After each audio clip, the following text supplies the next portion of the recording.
Dad stopped me as I was going out the door and handed me a wad of cash. "Just in case you need it," he said, stuffing it into my sweaty hands. It was kind of overcast as I stepped out of our house and walked down to the black car. I don't think it was a limousine, it wasn't that long, but it was still longer than your average car, and the inside was all black leather with really nice black carpet on the floor. I tried to ask the driver if he knew why Mrs. Oric wanted to see me, but all he said was that he had been instructed to pick me up and take me to the Pine Club. "What's the Pine Club?" I asked him. "It is a very nice restaurant," he said, and then added, "Too fancy for my liking, but then again, I'm happy with a beer and some wings." As I exited the car, I saw that the sign on the front of the building read, "The Landmark Pine Club since 1947, and just from the outside of the building, I knew that I was way out of my element. As I stood there, I mumbled myself, "You're not in Kansas anymore, Maxwell Riddle." A gentleman was standing outside and greeted me as I walked up to the door. "Good evening, Mr. Riddle. I am Mrs. Oric's personal assistant, Oscar Huggins." I stuck my hand out to shake while wondering how he knew it was me. Then the car pulled away and felt stupid. Of course he knew who I was. "I just got out of the car, Mrs. Oric had sent for me." "Hello, Mr. Huggins," I said. "Oh no, please call me Oscar," he said as he showed me into the restaurant.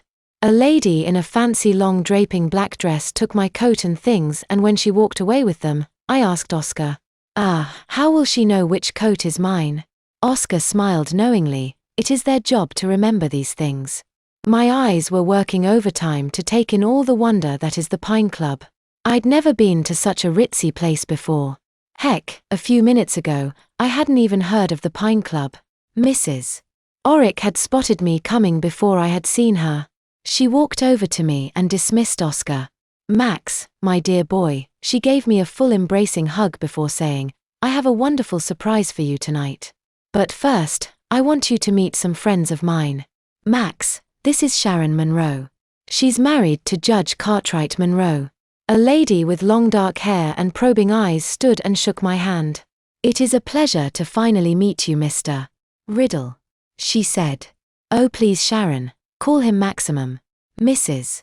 Oric said, putting one arm around the small of my back, and with the other hand patting the middle of my chest, and asked me, "You don't mind if we're unceremonious here, do you?"